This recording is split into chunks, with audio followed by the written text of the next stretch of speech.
Welcome to Impact Wrestling 4 days before the No Surrender. Now I'm going to say this right now. The way things have been going for Impact, I am very concerned. I've said this in my last review, and that has not changed. I also said this in the AEW as well. I have some concerns. You see this show, it's not bad.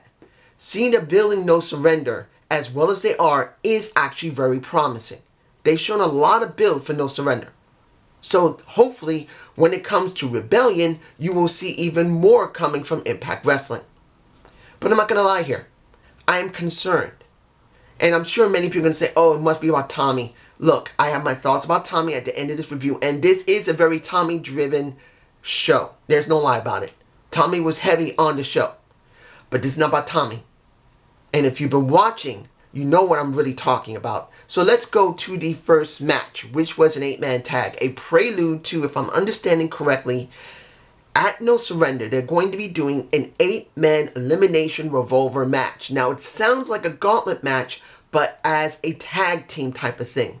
So one guy is in ring with another guy, and until that person is pinned, then the person on the opposite side who is in the tag team goes out. It sounds something like what they did with Survivor Series, an elimination match. That's what it really sounds like. Whoever is left is the one who wins, but it's very hard to say if it works that way. I don't know. It could still be a regular gauntlet match, but it does sound like a tag team thing.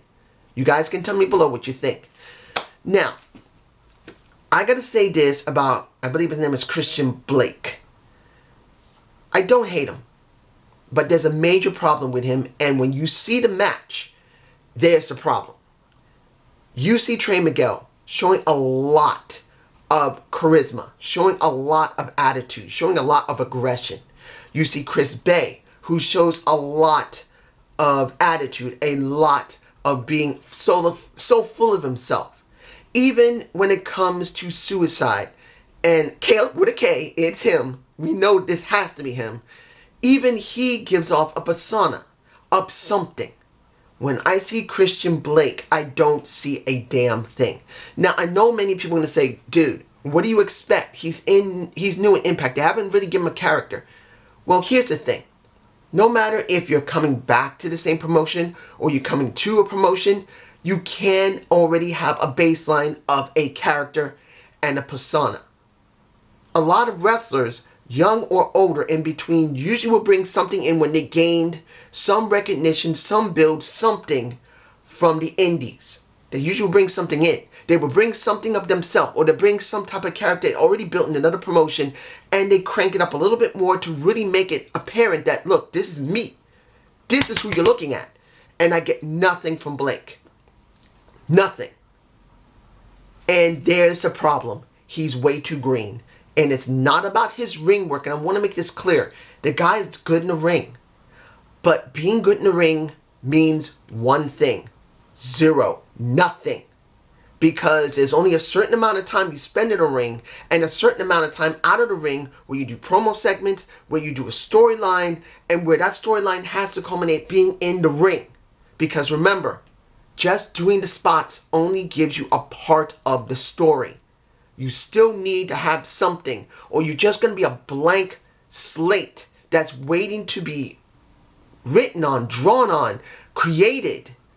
And that won't make you really marketable. You got to have something. And Blake doesn't have it yet. He's just blank. And for me personally, as much as he's good in the ring, that means nothing to me. He really needs to start working on himself. Either the creative team of Impact or he's got to do it himself. Something. In the end, it was Trey Miguel who got the submission. Yes, he did submissions. Now, Trey Miguel was never known to do submissions. And now he's doing them.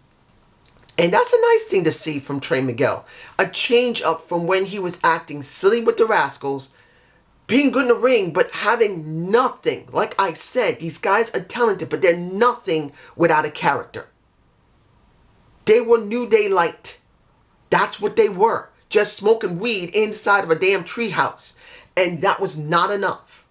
And now that you see Trey Miguel, he has gone from here, baseline, to here. He has evolved a lot in the months he went away.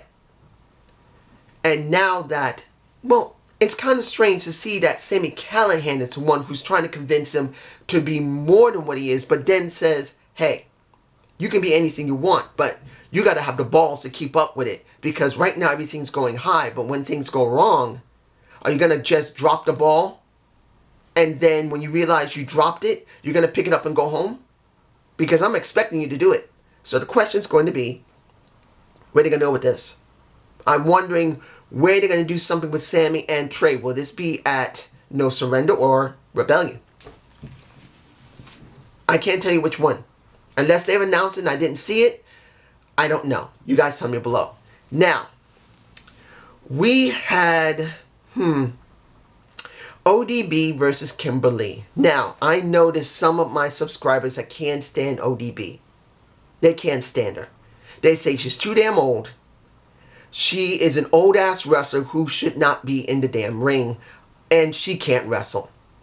Well, as I just said, with Blake, it counts on more than just being a good freaking wrestler. Now, is ODB a good wrestler? Not really. She's so-so. She has her moments. Does she have a great character? What she's known for is those big-ass titties. As you can see them in my face. They're big, they're luscious, they bounce around, and many people like them, many people don't. I like them, but she has to have a character. And she's always been known as one bad bitch. But in this situation, I don't feel the bad bitch because of one major problem. She has been written to be a one bad bitch. She hasn't. That's the problem. She's still going with the characters that has been developed over the years. And that's okay. But without any writing that's going to back up her one bad bitch attitude, it really doesn't really give us much. And then while that match was going on, and it wasn't a bad match. It was not great, but it wasn't bad. And you can see that ODB was being rough to Kimberly. Kimberly's chest was bright beet red. Woo, that was bright beet red. But at least I will say they are doing something. But here's the question. What is that something? Yes, they had Jazz and Jordan Grace come out and try to defend ODB while this was going on to try and make it fair. And Kimberly did get, I believe she did get the win. Did she win? Yes, she did win. But the question's going to be, what are they doing with these women? Really, yes. You see Susan go to the office because she's angry about what happens and she wants a 6-man tag, which is the first of the 6-man tag. 6 knockouts tag. Sorry, 6 knockouts tag. Don't make a woman a man. Unless they want to be a man. You know how things are in I don't know, 2017 where you can be either one. I don't know. Anyway, the problem here is, what are they writing? What are they writing here? I don't know. You guys tell me below. Now, we had the Swingers Palace. Now, here's the thing. They're not doing Who Shot Bravo anymore. They're not doing the Swingers Palace. Now, this is 100% bad. They're still using the Hernandez money to make this mean something. And in a sense, it makes some sense. The money's still floating out there, but I'm kind of confused about something. Yeah, it was a huge wad of money. Maybe it's like $10,000, but shouldn't it have already been spent up by now? Did he reload that $10,000 making the palace and they got the money back? Wouldn't it be wise to see that that money has to go down a little bit? And that this money that went down will be refilled eventually? And then get bigger? Maybe he'll have 2 wads or 3. Why are they still sticking with the same wad of freaking money? Wouldn't it be wiser to make the wad mean something more than just 1 wad? Make it 5 wads. Make it that Johnny Swinger, who seems to be a doofus. Look, he is funny. I'm not going to lie about that. Johnny Swinger is funny, and he had to kick out Falabad because Falabad had nothing but a partially eaten used cookie. And he said, with Alicia right next to him, he says, what, you're giving a cookie? Ew. He said, what? It's lightly used. It's not lightly, gently used. It's got a freaking bite out of it. And he gives it to Bravo, which would not take it. And you got Swinger saying, get him out of here. If you don't got the cash, do the walk. And they kick him out. And then Bravo eats the damn cookie. What? I don't have the shot, but please. It's not 100% bad comedy, but it is comedy. It's good to see they have a variety on the show. I know it's not going to be enough for everyone. Everyone is going to be tired of it. At least until they change into something else. But I do believe the wad of cash is the focal point of the entire situation. It was when Bravo got shot. It was for who's got the money. And now it is for Swingers Palace. So that's going to be the question. How far are they going to stretch this wad of money? And wouldn't it be wiser to make more than just one wad? And the best thing would be to go back to Hernandez, who now is getting new money. And he got it from Brian Myers. And still talking about what was going on with Cardona dealing with that partner that they were dealing with. I don't know. I don't know where they're going to go with that. But at least they are still trying to do something. You can see it in my face. And I think I have the one with Falaba. That might be the one there. If not, well, Falaba saw the new money coming up. So what I said about having a second wad of cash, a second might be coming. I don't know. You guys tell me below. We got the worst match of the entire night. Kiera Hogan versus Nevaeh. Now understand, I don't hate Kiera Hogan. I love me some Kiera Hogan. Yeah, she got no titties. But that's not one of the best things of every woman. Yeah, great. You love them. You love to squeeze them. You love to look at them. You love to think you're a little kid again. But that's not the key of every woman. You got Nevaeh. Beautiful, strong, intelligent. But they didn't save them in this match because this match just was crap. And they don't really have very good chemistry. At least in this match. I've seen Kiera Hogan have a better chemistry with Nevaeh at another time. And this situation looked bad. Just to me, it looked really bad. And it was DQ'd by Tasha. It was DQ'd because Kiera was losing.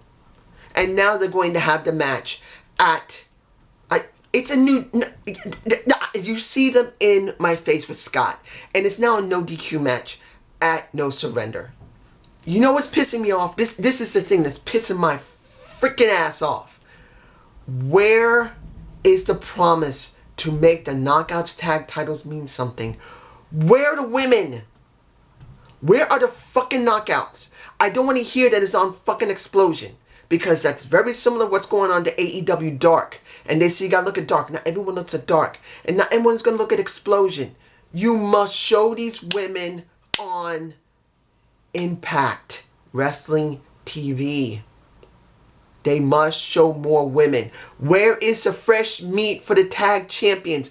Why are we still stuck with Nevaeh and Havoc? And now they both beat the women. Nevaeh won the match even though it was DQ'd. So now they're going to have that match. Like I said, that's a no DQ. But it makes no damn sense. Where are the other freaking women? All those women that was in that tournament, you can't call them back to do more tapings? Are you serious? Are you serious?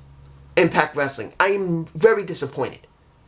I'm hoping by Rebellion and beyond they will make these titles mean something, or they will basically be the WWE Women's Tag Title light. And the only reason I'm saying light is because Impact has better booking in some cases. Some cases. XXXL. They were in the ring with Tennille Dashwood and Caleb with a K. And now they're going into Rebellion. Six mixed person tag. A 6 mixed person tag. And Tennille is happy. She's happy that it's about her. Because it's the only woman there. And she's going to beat Rosemary. But they wondered who is going to be the new person coming in. As I said, Jimmy Havoc would have been the person for me. That he would fit into that type of mold. He would, because he's already had interaction with both of them at one point. But no. This was Black Toru. If I'm pronouncing his name correctly. I might be wrong. From AAA. We haven't heard that in quite a while. Anyone from AAA. The only person who had anything from AAA was Kenny Omega with the Mega Championship. I believe that's the one he had. But, is Toru working for Impact Wrestling? I don't know. Maybe it's one-off. He had this match and he destroyed Caleb with a K. He annihilated him. And now we have something interesting for Decay. Is it a permanent thing? Like I said, this could be a one-off. Or Toru is now part of Decay. Hopefully, if he speaks, they will have translation like they did for Pentagon Jr. and Ray Phoenix when they were in the company. That's what I want to see. They can do that. They can do translation under him. They've done it before. They can do it again. The second, will they do something with Decay other than just letting them float? Because that's what's going on here when it comes to Decay. That's just me, you guys. Tell me below. Raju and Shira, the moment. He's talking about how he made TJP relevant, pissing him off enough to bring back the madness of Manic. Thanks to me, you become champion, but you know you cheated. I didn't cheat you. I never cheated, even though he did. I've always been straight. And this guy right here, he is going to prove that. I'm getting my title back. Now here's the thing. I've already said this. I'm going to say it again. I don't hate Shira. And I know people think Shira can't wrestle. Shira's nothing. He's a piece of garbage. Look. And I've said this already. I'm going to make this clear to anyone. Accentuate the positives. Hide the freaking negatives. A writing team that is competent can take the best aspect of a wrestler and bring it out. Even if it was like a Shira. And it doesn't have to be when they're in India. You just got to book the guy right. And even if he's lacking in talking and not great in wrestling, you can still make it work. Look what happened with Hulk Hogan. He was terrible in the ring. He did more better work in New Japan. I believe it was in New Japan at one point. Or Pro Japan Wrestling, I believe at one point. He was in one of those promotions in Japan back in the 70s. He wasn't one of the greatest wrestlers when he came back in America. He was better in Japan. But he became a few moves of doom. And wasn't incredibly great when his charisma at first, but he made it work. He was booked correctly by Vince. That is what's needed in wrestling. Booking someone not just for how good they are in the ring, but how they can make them look good. That's just me. You tell me below. The Good Brothers. No, wait. Let me do Cousin Jake first. Jake had his moments when he was in front of Violence by Design. He pretty much said, I've been given an opportunity to be with my family again. I didn't expect it like this. Violent by Design comes out and Eric Young is gold, man. He just knows how to make it feel important. This really pisses me off to see. Really see that his run in WWE was so bad. Great Insanity, bad on the main roster. Great Insanity of... you guys know what I'm talking about when it comes to NXT. Great in NXT, terrible on the roster, and left disgruntled. At least a little bit. But here you just see the passion of how he manipulates the story, makes it sound so good. And you get now supposedly Jake something. He's now known as Jake something. Really? Instead of just Jake Diener or just Jake, you now have Jake something. And he wipes out his cousin, then gets almost his neck and head taken off by a darling. But it's Cody who says, no, I want him. I want to take him out. Didn't you already have that opportunity? I don't know about this. Unless there's a stipulation in the match where Jake is gone. It doesn't feel like it's going to be 100% effective. But I'm hoping they will put a stipulation in by no surrender. It does need it. Jake needs to have a stipulation with Cody that if he's beaten, he leaves, or he is forced to be something. It's got to happen. That's what I think needs to happen. Now, Good Brothers versus Sabin and Storm for the Tag Team Championships. This is where it's sad to see that Impact really doesn't have that many tag teams. Really don't. XXXL. No more Deaners. No Reno Scum. No Rascals. So you only have XXXL, the Good Brothers, Storm and Sabin, and who else? Unless it's going to be Violent by Design, that makes sense. There's almost no one there. It's just sad to see. And was it a good match? It wasn't bad. But once you see Private Party coming down, they touch. They didn't beat up anybody. They jump into the ring, touch the Good Brothers. And they DQ the match, and Sabin and Storm win. And I'm thinking, okay. This doesn't sound good. Because usually when something like this, especially so close to a pay-per-view, or in this case an Impact Plus show, there's going to be a twist. And there was. Once Scott came out, thanks Hardy, thanks Private Party, Hardy and Party. He thanks them both. He's basically promises them there's going to be no interference by Storm and Sabin if they're in the match. So now it's a triple threat. There my face. Another triple threat. How many is that? We have the triple threat of now the women, the knockouts. We got the triple threat. Well, not triple. No, sorry. Not six. I'm getting the triple threat mixed up with the 6-man tags. I'm sorry. But you get my point. I don't like it when there's so many people in the ring like that, because a lot of times it's a huge cluster to film it and you don't really get the full scope of what's in front of you. It loses its prestige. You should only do a 6-man tag only, or triple threat, or in this case a 6 tag team triple threat. Very rarely. And we got a lot. This is just me, you guys, somewhere below. Finally, what ends this entire situation of this show? The contract signing of Rich and Tommy. Now, you already know what happened. Moose coming out. Tommy speaking exceptionally well. I can tell you this, it wasn't bad. Tommy didn't make it sound bad. He made it actually sound pretty good. He made it clear that he's not here for money. He's not here for glory. He's here because he loves wrestling so much. It means more to him than anything. And he's honored that he's given this opportunity. Moose is pissed off. He says, what about my opportunity? And Scott says, if you do anything, you're going to clearly lose your opportunity. I will suspend you indefinitely. So there wasn't a fight. And it was all about Tommy stating what wrestling means. Now, was this a good show? It wasn't bad. There was no fight at the end of the show, which wasn't bad at all. But here's the thing I know many people are going to be pissed off about when they think about Tommy versus Rich. And maybe a possible Moose getting involved. Maybe he may be in a triple threat, which I don't think so, but could be.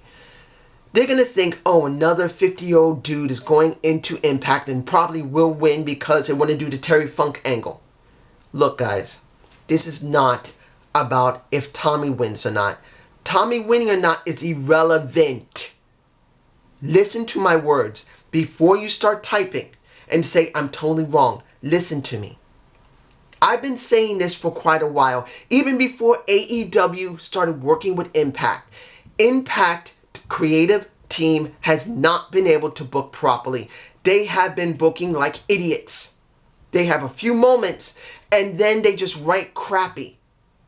When it comes to Tommy, it's not about if he's going to make it mean something, if he wins. My guess is he's not going to win. But even if he does win, this is about Impact Wrestling getting more exposure in American television. And they have to make the writing look good. Listen to my words. When it comes to AEW, right now, is the writing helping Impact? No, not 100%. It's obvious. You got a few people on Impact over there. The Good Brothers were over there. And when it came to Father Mitchell, he was over there. But it's very little of an exposure for Impact Wrestling. Even Tony Khan showing up saying, thank you, I'm bringing in more people. The hidden door. I can't remember what he said. But the point is, the forbidden door, I think he said the forbidden door. But even with that, it's not enough if Impact cannot write properly. Look, I really thought the best option would be for Impact to lose one of their titles and throw it on AEW. Let the AEW management allow one of their titles to be on their show. And let it be in a storyline where eventually an Impact star has to reclaim it. This is what they really need. They need exposure in American television. Just being on Access TV is not enough. They got international market. Yes, I understand Impact is a very strong international market in Europe and in Africa, but that means nothing in America. And that's what not many people understand. They want to break into the American market and mean something. They don't want to just have international. If they want it international, the only thing they have to do is move out of the country permanently instead of being in Tennessee. If they're in Tennessee, I think they're in Tennessee, I can't remember. But they need more exposure in America. Because if their fan base is in Europe and in Africa or in Asia, or even in India for that matter, and they got nothing in America, why are they still here? Shouldn't they just leave the country and go to the countries where they know they're going to have either better quality fans and more money for their merch? No, they chose America. They need more. And the writing sucks. And I know people are going to say, I can't wait for No Surrender. And I can't wait either. I'm hoping this is going to work out. That's going to build them going into rebellion. But I'm not going to lie here. The writing's bad. They got a few moments. Look, I'm still into Cody. That's good to see. They're doing something with that. Yes, they are doing something with Tommy. And I don't think he's going to win the title. But I could be wrong. But at least they are doing something special. Look, they got everyone saying happy birthday to Tommy, including people from AEW. That shows that AEW is still involved in it. I wish Chris Jericho would go to AEW. I think that would spike the ratings. That's what I wish he would do. I wish they would have AEW allow him to go to Impact. I really believe that would help. I even think I talked about it once before. But they need better writing.